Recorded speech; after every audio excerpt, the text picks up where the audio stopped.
You might have assumed that the computer age began with some geeks out in California. Or perhaps with the codebreakers of World War II. But the pioneer who first saw the true power of the computer lived way back, during the transformative age of the Industrial Revolution. As Queen Victoria takes to the throne in the early 19th century, Britain is on the brink of an even more ambitious revolution: the mechanisation of thought itself, forged from brass and powered by steam, a Victorian computer age. It took extraordinary foresight, and yet in this patriarchal world, this visionary wasn't a man. Passionate and intelligent, Lady Ada Lovelace.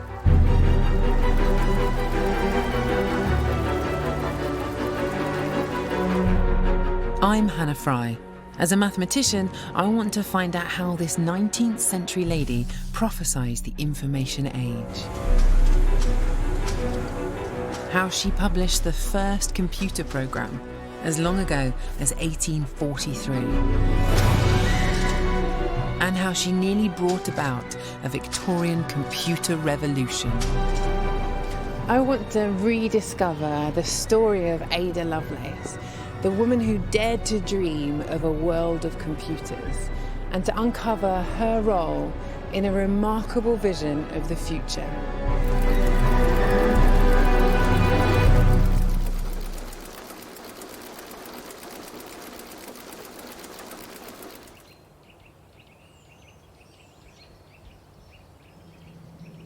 To find out how this Victorian lady could have foreseen the power of computers, I've come here. Horsley Towers, a day's ride from London and her home for most of her adult life. Ada had a very privileged background. In fact, she was almost... So it was no surprise when she was married off to Lord King, soon to become the Earl of Lovelace, a man who was 10 years her senior and as practical as Ada was imaginative.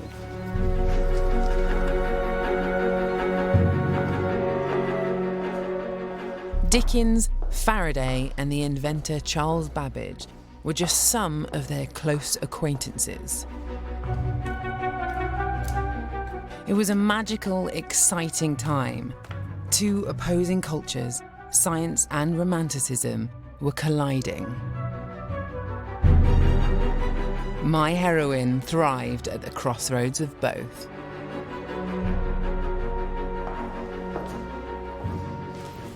She wrote her dream of a computerised world in this, Taylor's Scientific Memoirs. Now, this isn't just any old book. This is one of the most visionary documents in the history of science. A 65-page blueprint for a computer revolution. It has complex mathematics. It has the layout for the world's first general-purpose computing machine. It even has the world's first published computer programs. And in it, Ada suggests that a machine made from cogs and cams and steam and oil could compose music. In effect, it's Ada's key manifesto for a computer age. And all of this as far back as 1843. This document is a fascinating mix of science and imagination. So how did she manage to embrace both strands, logic and the creative arts?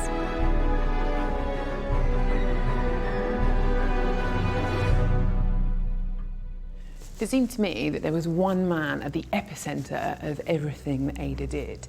He had a huge influence on her upbringing and was the biggest celebrity in Britain at the time. Lord Byron, poet, philanderer, romantic, and Ada's father. Ada was his only legitimate daughter, and he loomed large throughout her life. And yet, he left her when she was just a 5-week-old baby, and he never saw her again. Her mother made quite sure of that.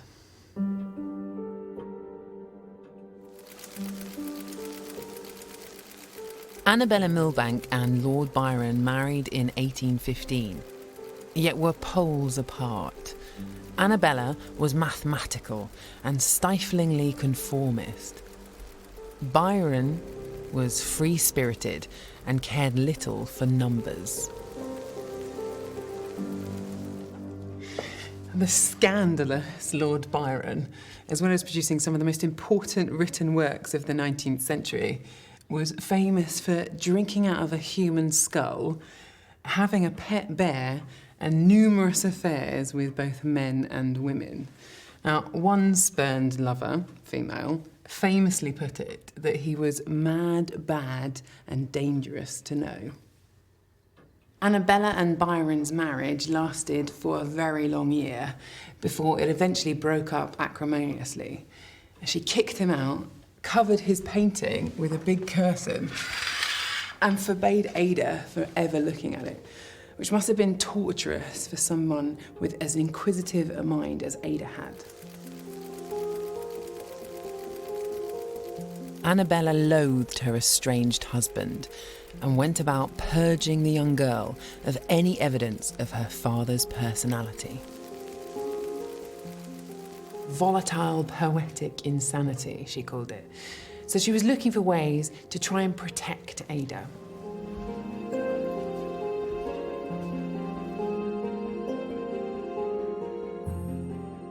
Annabella decided to force-feed the child on a diet of maths and science, with a zeal bordering on fanaticism, even though the subject was seen as the preserve of the male mind.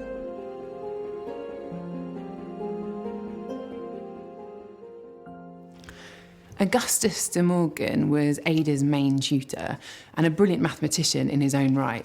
He founded the maths department at UCL, which is the university that I work at. But it wasn't exactly progressive. In a letter that he wrote to Ada's mother, he explains why women are best to avoid doing hard maths. The reason is obvious, he writes. The very great tension of mind which they require is beyond the strength of a woman's physical power of application. He does recognise Ada's talents, though, at least, in a slightly backhanded compliment. Lady L has unquestionably as much power as would require all the strength of a man's constitution.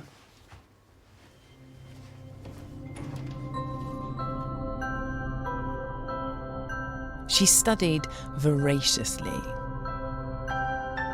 At just 13, she became fascinated by flight and designed a mechanical bird that could flap its wings.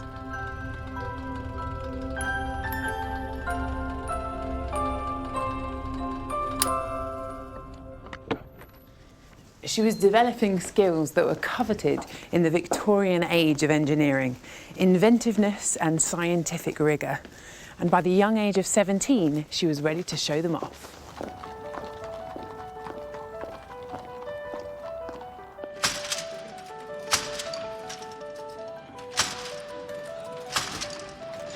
The stage her mother chose was one of the most sought-after soirees of the day. Hosted by the famous inventor Charles Babbage and attended by the great and the good. A guest wrote at the time, one of 3 qualifications were necessary for those who sought to be invited: intellect, beauty, or rank. The young Lady Lovelace had all 3.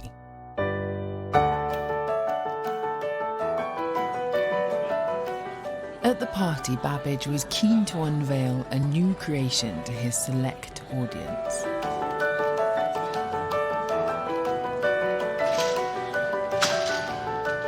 He called it the Difference Engine, the most ambitious mechanical calculator ever designed. Its mathematical elegance impressed the young Ada.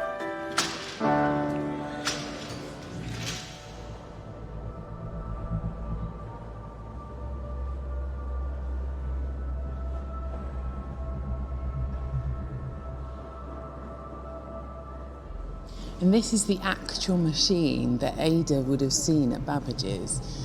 Just a small sample of what it could have been had it been built fully, but enough to understand how it worked and enough to spark her imagination. And maybe somewhere on there still is a couple of Ada's fingerprints left over. The machine would do the work of a whole army of mathematicians, a body of men who were actually known as computers. This was just 1/7 of an entire difference engine. The full version, constructed from Babbage's plans, can be seen at the London Science Museum. It's a loose floorboard there. It's lovingly tended by curator Tilly Blythe.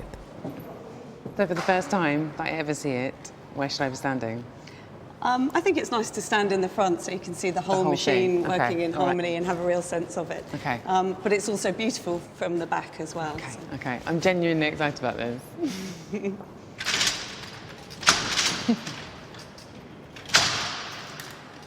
Wow. So you've got the units at the bottom and then going up tens and hundreds, right? That's right. So every time you go past 9, you have to carry up the column. Wow, actually that is incredible.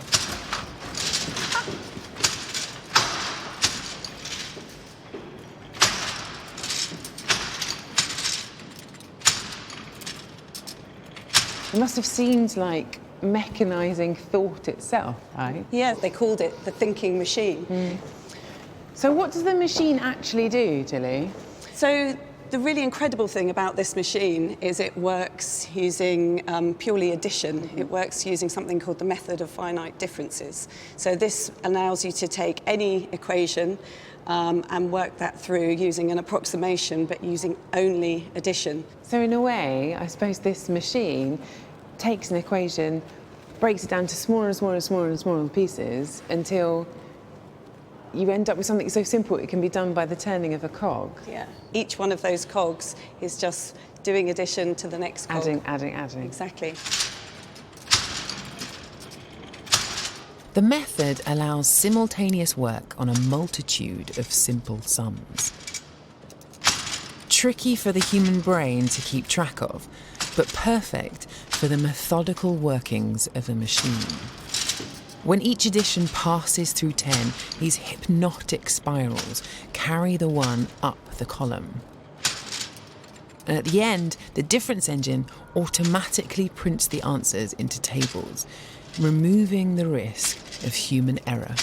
Why was it important? So in the 19th century, people were using mathematical tables for all sorts of things. They were using them for engineering, they were using them for astronomy, but probably most importantly, they were using these tables for navigation. So sailors referring to these mathematical tables, and if there were errors in them, then lives could be lost. You know, people could be sailing into the wrong places. It's an ingenious machine, but this was not a computer. Rather, it was an incredibly advanced calculator, precise up to 31 decimal places. Can you do it one more time? Okay. I'm going to stay on this side. This side's gorgeous.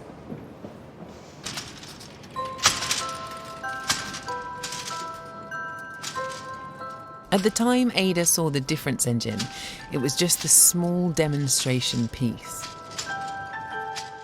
For many of the guests that night, it was an amusing curiosity, but not for her. The debutante grasped its significance.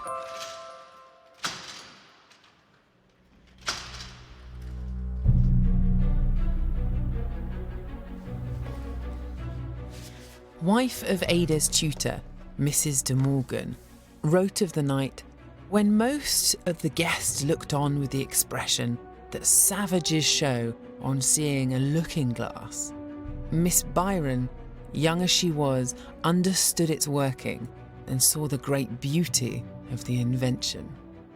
It was enough to ignite sparks between Babbage and Ada, not sexual sparks, but intellectual ones, and the beginning of a lifelong friendship.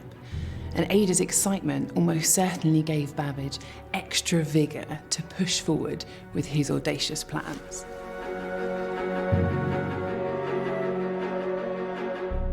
To build such a technologically advanced machine would need state-of-the-art manufacturing.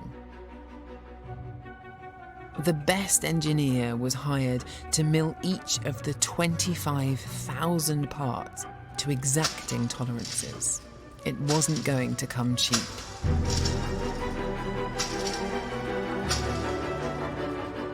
But if there was ever an era for extraordinary projects, Babbage and Lovelace were in it.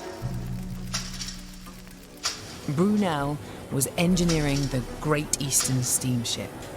Wheatstone had proposed the world's first telegraph system. Darwin was transforming our understanding of how we had evolved. And Faraday, Babbage's close friend, was revealing the secrets of electricity. Britain celebrated inventiveness. But all of a sudden, Babbage shelved his idea of a grand mechanical calculator. Here at Royal Holloway, engineer Doran Swade thinks he knows the reason for Babbage's change of heart. Why did Babbage drop the idea of the difference engine then? The simple answer is he had a better idea, but the circumstances are rather curious. He had a dispute which was unresolved with his engineer, Joseph Clement. And by law in those days, the engineer or the toolmaker owned the drawings. The drawings belonged to him. So Babbage could not recover the drawings. So there was an enforced gap in his progression of his different engine designs. He was left without the drawings, he couldn't work on them. Without his drawings, he then began to go back to the first principles and say, well, what was he trying to do here? And in the course of those reflections, he had the second idea, which is an engine that would vastly supersede in aspiration and capability, and that was the analytical engine. Babbage's new idea was audacious. The most complicated machine ever conceived. He called it the analytical engine, and it would define Ada's legacy. So I've had a little look at the plans for the analytical engine, and the first thing that really strikes you, especially in comparison to the difference engine, is just the size of it. I mean, this thing is vast, right? It is enormous, and probably one of the plans you might have looked at is the Plan 25 from 1840. This is the culmination of a major piece of work done from about 1834 onwards, and this is where he tried to present to the world the overall conception of what he was about. So this drawing is deeply, deeply significant. In it, it shows a machine that's 15 foot high, 6 foot in diameter, the main thing that did all the processing, and then a store or a memory, as we would now call it, extending almost indefinitely. Now, his entry-level machine had 100 what we call registers, what he called variables, 100 of those. Now, a machine with 100 variables would be 45 foot long and 15 foot high. But he spoke of machines 10 times bigger. He spoke of machines with 1,000 variables. Now, a machine with 1,000 variables would be 5 times the complete length of this. Wow. That's 90 feet roughly from the end to here. And 5 times that would be the thing. The entry-level machine would be 45 foot long, which is from more or less where that stand is to the beginning of the red steps. Absolutely extraordinary. So you're talking about a monster. Yeah.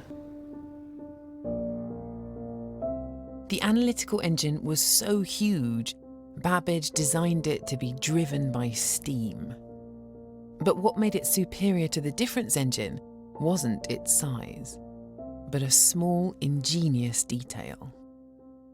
The other thing I noticed when looking at the plans, and you have to correct me if I'm wrong here, but something I thought was kind of extraordinary about these plans was in all of the vastness of this machine, there's one thing that really stands out that makes it a computer, really. So I had my colleagues print up a sort of mock-up version of this, and I was wondering if you could explain it for us. The conditional arm. Yeah. But this illustrates the principle of conditional branching. It sounds a complex thing, if-then. If this is true, do this. If it's not true, do something else. So there's a branch. You can take one or another course of actions. It's making a decision, right? It is a decision. Absolutely. So it can route its way through, if you like, a decision space. So the idea is that This stud or dowel moves forward and interrogates the space, says, is there anything in that space? So it moves forward.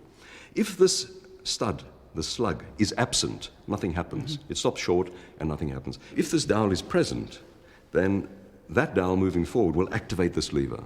So whether or not this is present, it will or will not activate that lever. Now, this is terribly important for, one is a general principle of computing that it can do branching. That still exists today. Absolutely, absolutely. So if you did, for example, 10 divided by 3, it would go 10, 7, 4, 1, minus 2. Absolutely. And then the next time that thing said, have you gone negative? It would say, oops, and activate something that would multiply by 10 and do the whole thing. Amazing. This is a revolutionary machine insofar as it embodies almost all the logical principles of a modern digital electronic computer, which is Something completely... in 1840 that's astonishing. Babbage's plans for a steam-driven computer went far beyond the comprehension of his contemporaries.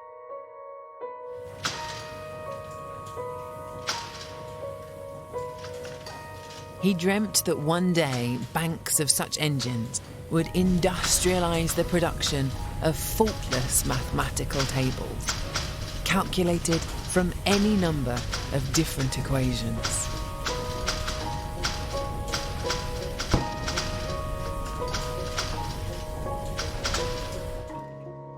It fired the imagination of his young prodigy, Ada Lovelace.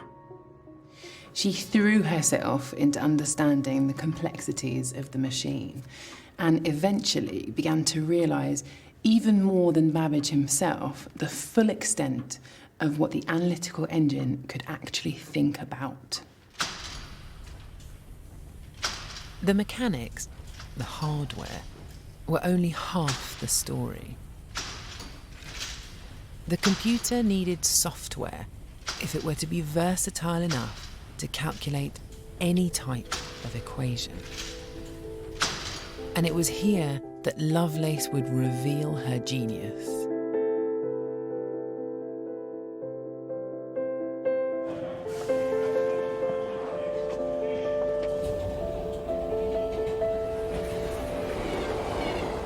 Graphic novelist Sidney Padua is somewhat of an accidental expert when it comes to Babbage and Lovelace. What got you into Ada Lovelace in the first place? It was a complete accident. I did a very short biographical comic, and just doing that little bio, 4 pages or 3 pages or whatever, I became completely mesmerized by this person and the machinery and the period. The contrast was so violent and exciting, and also they're just wonderful personalities. I mean, I just really like them as people. Her character, did it complement Babbage?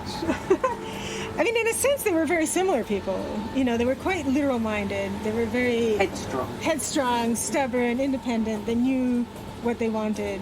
She liked to pursue her obsessions. When she really wanted to find something out, she wouldn't rest until she got to the bottom of it. Let me see your drawing. Right, there you go. I love it. She's not exactly ladylike in that one. Why is she wearing trousers? Oh, we can't wear skirts in the engine. It's Oh, well. That'd be completely impractical. It's a very serious hazard.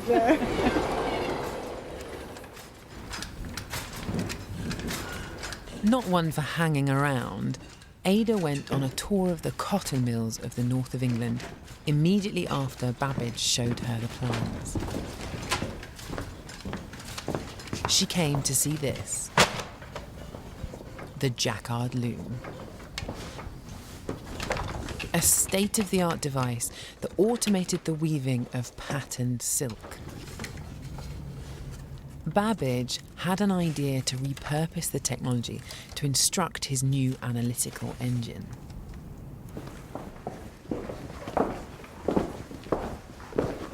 Show you how it works if you come through this way.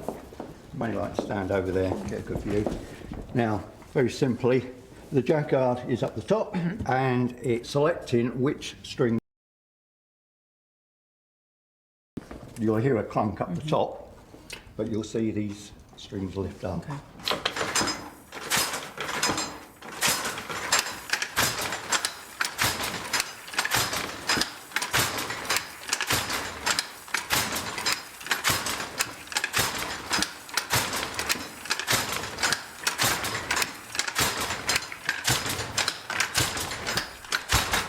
see the design building up. Yeah. And we've now got a leaf there. Actually relatively quick.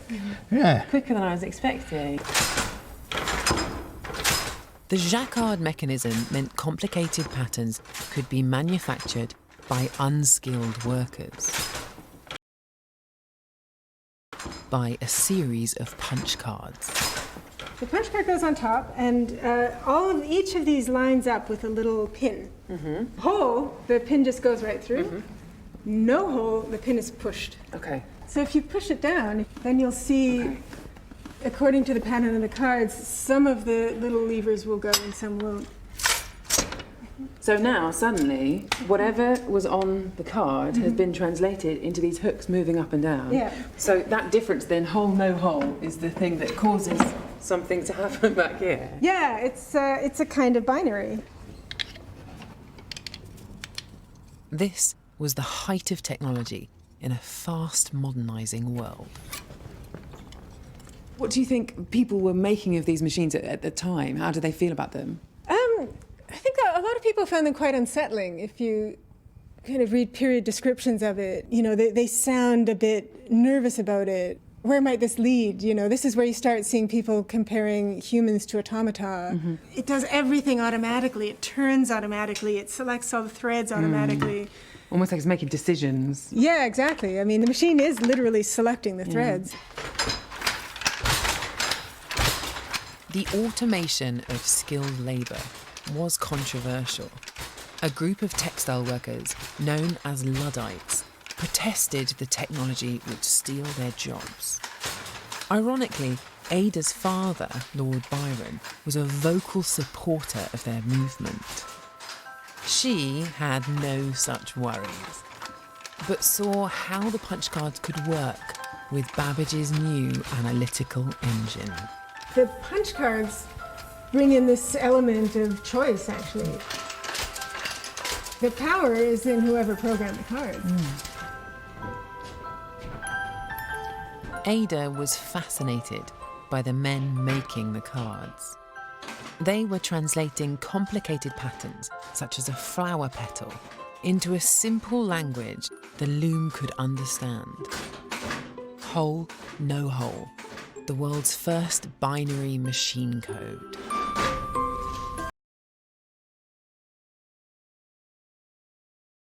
She later wrote, "We may say most aptly that the analytical engine weaves algebraic patterns, just as the jacquard loom weaves flowers and leaves."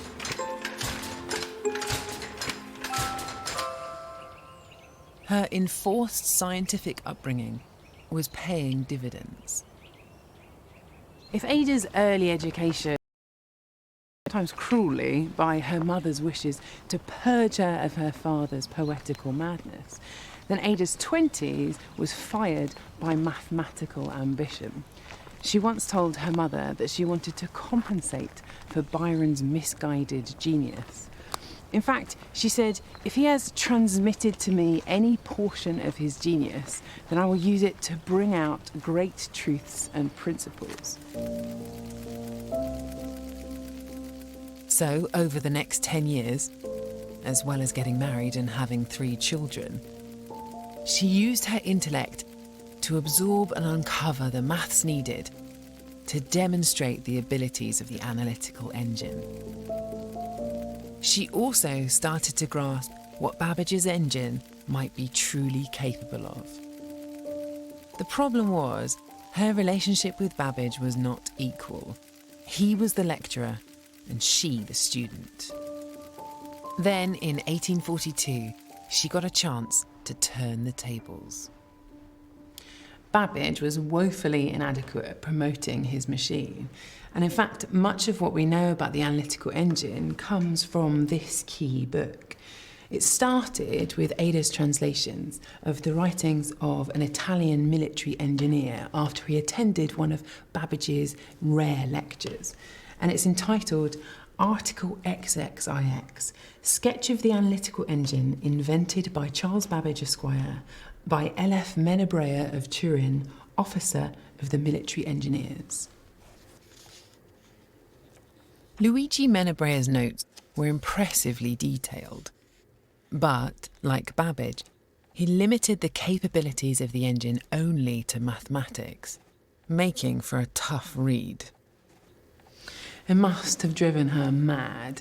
She knew the engine way better than this Luigi guy, and yet here she was having to churn it out like a secretary. Now, to conceive how these operations may be reproduced by a machine, suppose the latter to have 3 dials designated as ABC, on each of which are traced 1,000 divisions by way of example over which a needle shall pass. Babbage suggested to Ada that this might be a wasted opportunity and that she should add some of her own thoughts to accompany the translation. She went at it, in her words, like a devil possessed. Day and night Ada toiled. For 9 months, she formulated her thoughts on not so much how the analytical engine worked, but rather the computational possibilities of such a powerful machine.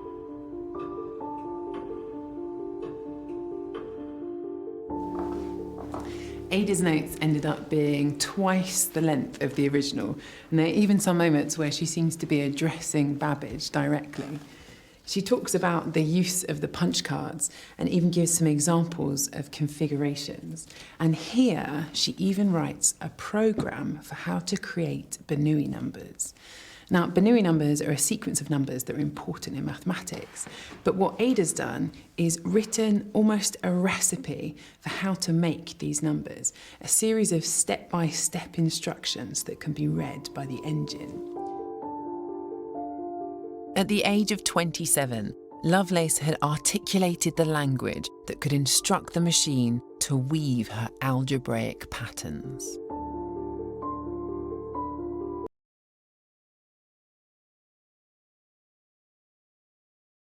Balance of credit lies between Ada and Babbage for this programme. Ultimately, it was Babbage's machine, so he must have known how the programme worked. But what you can't argue with is that this book makes Ada the world's first published computer programmer in 1843. But for me, it's not where her real contribution lies.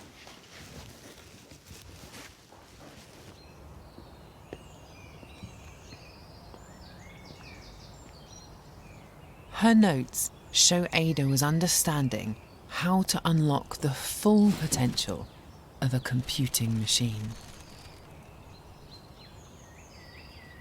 Mathematicians see the world in a very particular way. As much as you can appreciate a day like this, you also see the mathematical patterns everywhere around you.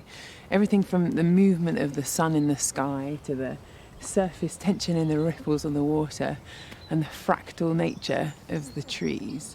And Ada, as a mathematician, would have been exactly the same. But it's not just in the natural world. If she was listening to music, she would have heard the harmonics and thought about the mathematical patterns that underpin the way that the notes are created. She realised because Babbage's machine could manipulate numbers, and the world is made of numbers, the analytical engine could manipulate anything.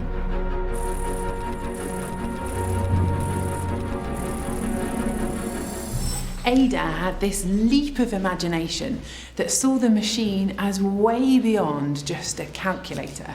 In her notes, she writes, the engine might compose elaborate and scientific music of any degree of complexity or extent. She envisages the analytical engine as way more than Babbage, who essentially just saw it as an enormous mechanical number cruncher.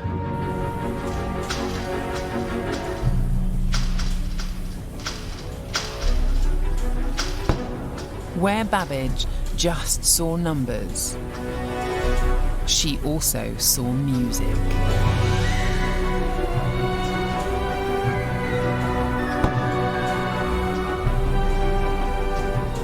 For her, the analytical engine was a tool to investigate unseen worlds, the mathematics that underpin us all. She knew it had the potential to change the world. She wrote, "A new and powerful language is developed for the future use of analysis." Ada had voiced the aspirations and possibilities of computing. Babbage was astounded by her vision. "The more I read your notes, the more surprised I am and regret not having earlier explored so rich a vein of the noblest metal." Babbage wrote a letter to Michael Faraday in which he describes her as that enchantress who's thrown her magical spell over the most abstract of sciences and has grasped it with a force few masculine intellects could have exerted over it. To understand how she was able to make this leap of thought, it's important to remember the inventiveness of the time that she lived in, and also who her father was. Ada had creativity in her blood and was educated in science. She understood that the numbers on the engine could be replaced with symbols and represent something other than just quantities. She was on the brink of a new age of discovery. But that's not how it turned out. So what went wrong?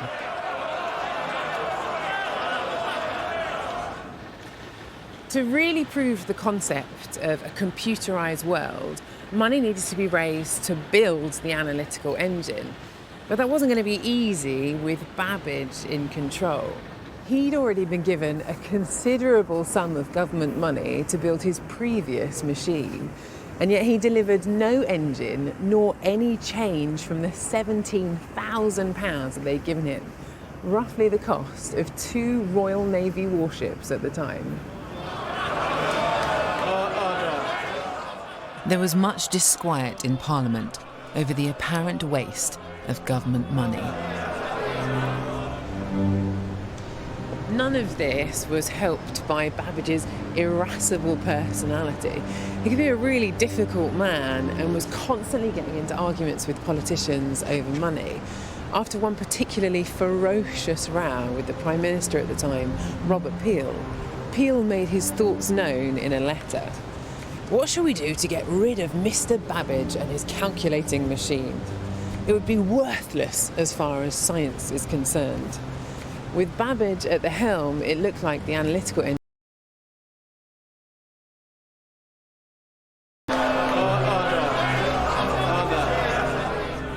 And then up stepped Lady Lovelace.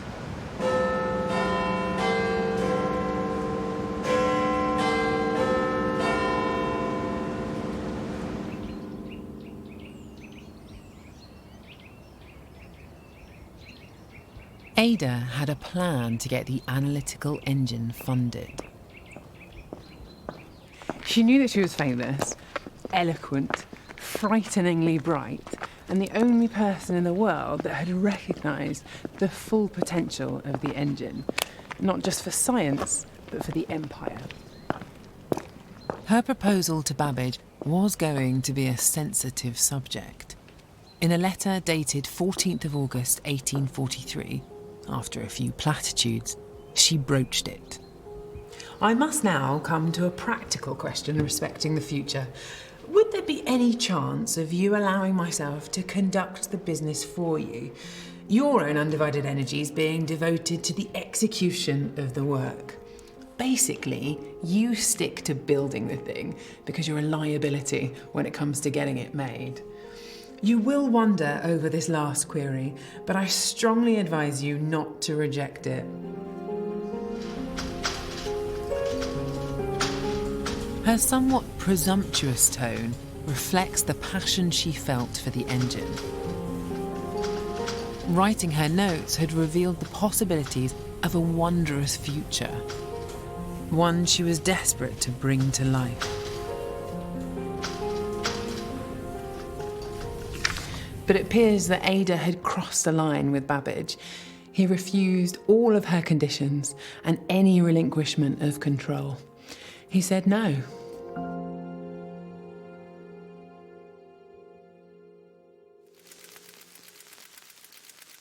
It's not clear why her friend and mentor turned his back on her. But I suspect she understood. She'd chosen to make her name in science, traditionally an all-male domain. Even her tutor, Augustus de Morgan, impressed as he was by Ada's ability, thought that she would fatigue herself with a struggle of mind and body.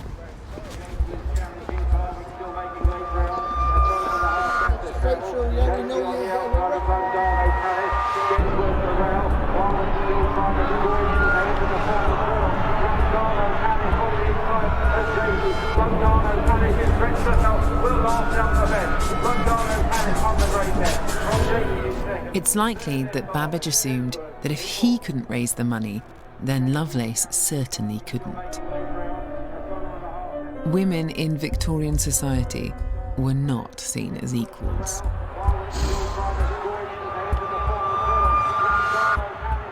With her scientific ambitions in jeopardy, she came here and started gambling. It raises the intriguing possibility that she was trying to raise money for her beloved analytical engine. I don't think that Ada had gone completely bonkers just yet, anyway. Instead, she was thinking about the gambling from a mathematical perspective in the way that she always did. Now, if you look at gambling mathematically, suddenly you don't really care about the reality of the situation, the noise of the hooves or the emotion of placing a bet itself. Instead, it's as though you're just thinking about numbers on a page in a kind of dispassionate way, almost. So 9 runners. And latest betting secret missile heads an open-looking market at 4-1, long awaited at 9. Logic over emotion. Exactly how Ada had been trained. She knew even the smallest miscalculations by the bookmakers could be exploited.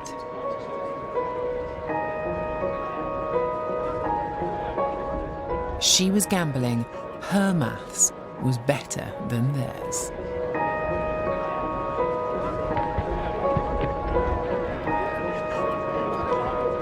Biographer Ben Woolley has researched this particularly shady part of Lovelace's life.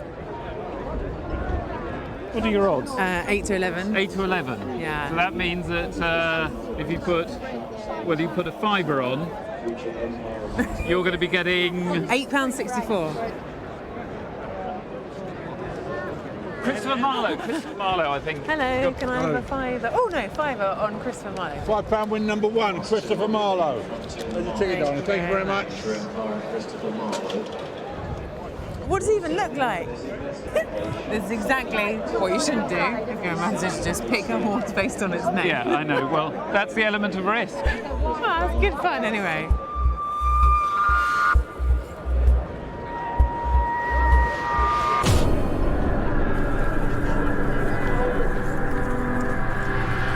So why was she gambling in the first place? I mean, why did she become so attracted to the horse races at all? Well, one speculation, one possibility is the reason that she got into gambling in this big way was because she wanted to raise the money for the analytical engine. Since Babbage had come up with this amazing machine, this sort of precursor of the modern computer, this mechanical computer, and she'd written these notes about it, she'd become very personally involved in the whole thing. And perhaps she saw this as an opportunity of raising the enormous amounts of money needed to, you know, bring it into fruition, to actually build the thing.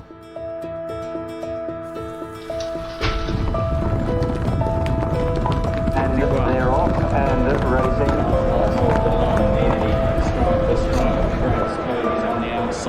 Was she doing this gambling alone? No, she had a little coterie of men surrounding her, which effectively acted as a gambling syndicate. People like, well, there was a chap called Nightingale, almost certainly Florence Nightingale's father. Although it's all fairly secretive, the names, it's not entirely clear who they are. There's another one called John Cross. Is that the one who became her lover? Yes, John Cross was the son of Andrew Cross, who was this famous electrical scientist, some speculate inspiring the figure of Frankenstein.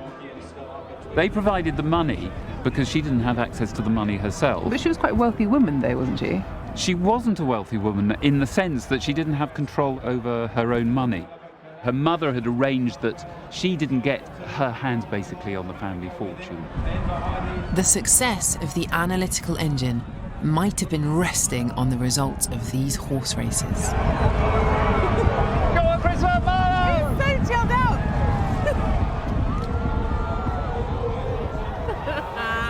Yes. You can have my £8.64. £8.64. Made a profit of £3.64. I mean, that was a risk worth taking. And the official time of the winning horse, 2 minutes, 11.06 seconds. 2 minutes, 11.06 seconds. Okay, going to pick up the winnings, the vast winnings. All £3.64 of it. Can I have my winnings, please? 5. Thank you. It's the big bucks. It's the big bucks. What a win. There's a bonus there. Look, You're too kind to me. Well done. Thank you very much. We got a bit lucky there. Yeah, well, you even got some extra. Picking the name. £9. Yeah. But how did Ada do? Ada did very badly indeed. She had this series of bets that she put on in the spring season of 1851, right here on that turf. Yeah. And it went very, very wrong. It resulted in her owing £3,200. Which in the 1850s is a lot of money. Yeah, presumably. a lot of money. It's probably around £500,000. Especially to someone who ended up owing thousands of pounds to pretty dodgy characters, some of whom were, trying to extort money out of her by suggesting that they were revealing what she'd done with her gambling and so on, who had to be paid off. It got very sticky for her by that stage, but she seemed to raise some of her own contribution to this by pawning the family jewels for up to 800 quid. So then, do you think that Ada had just lost the system? Do you think that she'd allowed herself to be carried away with the emotion of the event? I think, yes, it was that sort of perilous combination of mathematics and recklessness, of risk and maths, the hope that she could use sort of the rational methods that she'd learned through her mathematics in this kind of risky environment, and it came off very badly for her. Ada's syndicate had trusted in her mathematical prowess, but they hadn't counted on the emergence of an old Byron family vice, a love of taking risks.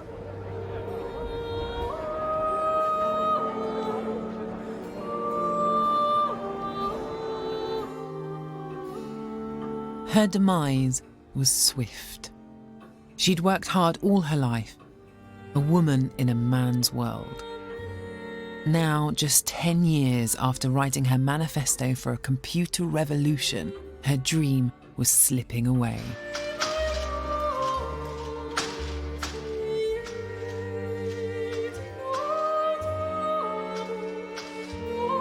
My kingdom is not to be a temporal one.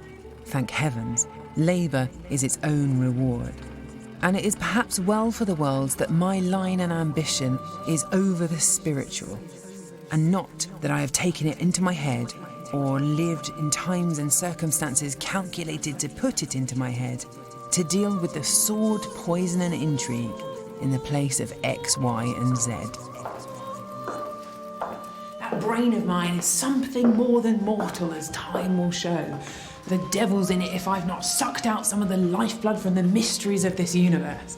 No one knows what almost awful energy lies yet undeveloped in that wiry little system of mine. I say awful because you can imagine what it might be under different circumstances. Your fairy forever, AAL.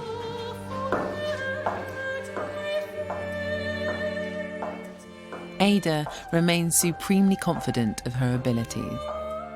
However, the one thing Lady Lovelace lacked was time.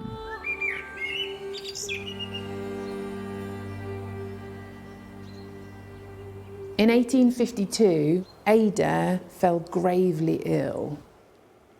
She took to her bed in this very room. as she lay dying, painfully and slowly, from what we now know was almost certainly a cancer of the womb, she confessed to her mother about her gambling debts. Now, when she finally did die, Ada was just 36 years old, exactly the same age her father had been at his death.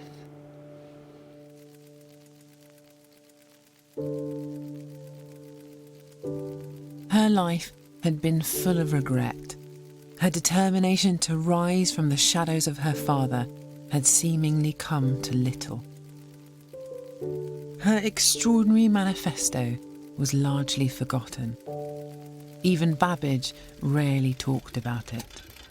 History was shutting her out. There's one final twist in Ada's story, which I think is particularly telling. Her last wish before she died.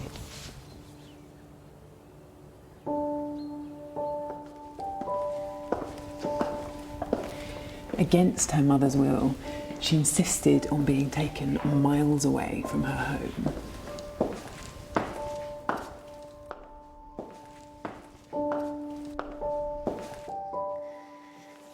Her wish was to be buried in this tomb, alongside the man she hadn't seen since she was a baby, her father, Lord Byron, cheating husband, poetical genius, and supporter of the Luddites. Now, no one really knows why she made this decision. Perhaps she was trying to exert some control in death that she lacked in life. Perhaps it was a final attempt at a lasting legacy. But to my mind, at least, Ada, the daughter of art and science, who struggled so much with the coldness of her mother in life, longed for the warmth of her father. Is thy face like thy mother's, my fair child? Ada, sole daughter of my house and heart. When last I saw thy young blue eyes, they smiled. And then we parted, not as now we part, but with a hope. Her coffin, adorned with a crown, was laid beside Lord Byron. Ada Lovelace returned to the shadow of her more famous father, her contribution to science buried.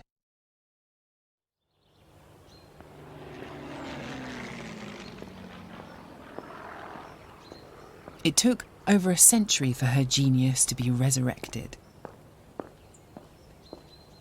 It was the height of World War II, a time of national peril. Here at Bletchley Park, amidst great secrecy, a team of scientists were experimenting with thinking machines. One key pioneer took a keen interest in Ada's ideas of computer science. Alan Turing, the brains behind this machine. Now, it had taken over a century, but this was finally an example of mechanised thought in action.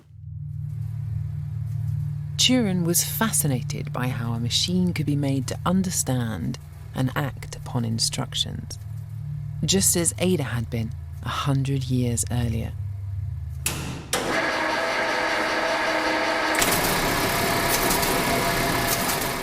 He designed this particular machine, codenamed the Bomb, and instructed it to run through combinations and look for patterns in data. It would prove vital in cracking encrypted messages of Hitler's armed forces. Turing had had the same idea as Ada, the ability to interchange numbers and symbols in a computerised world. In many ways, Alan Turing and Ada Lovelace were kindred spirits. Both saw further than any of their peers as to the true versatility of computers.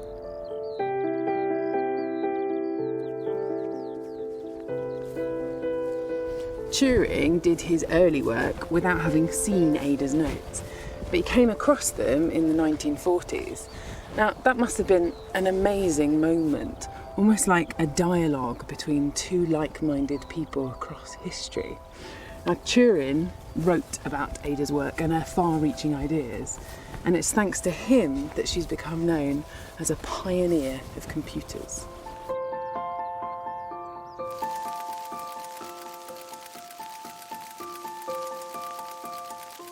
So how should we remember Lady Ada Lovelace? This was somebody with enormous talent, in an extraordinary environment, hugely privileged, with a background that made her a celebrity from birth, struggling for balance. How could she make meaning of her life? And the meaning she sought was to be a savant, to be somebody who could interpret the world. And I suppose in that sense, her accomplishments are undeniable, right? Yes, yes. She wrote about the engine, what it signified and what it meant, in ways that Babbage never did. In all his 11 volumes of published writings, nowhere does he write about the aspirations and potential of computing in the way that Lovelace does. And this is not a suggestive hint. This isn't a backwards projection from our own age onto the blank canvas of the past. This is Lovelace thumping the table, saying, this is what is significant about this machine. The modern world now teems with computers. They're everywhere, often hidden as miniaturized microchips. If we don't take them totally for granted, we certainly aren't surprised that they can do so much more than simple number crunching. Ada had seen this, the extraordinary flexibility of computers, nearly 200 years ago. It would have been quite something, a Victorian information age, with hardware driven by steam and software with the power to unpick the fabric of reality, dreamt up by Ada Lovelace.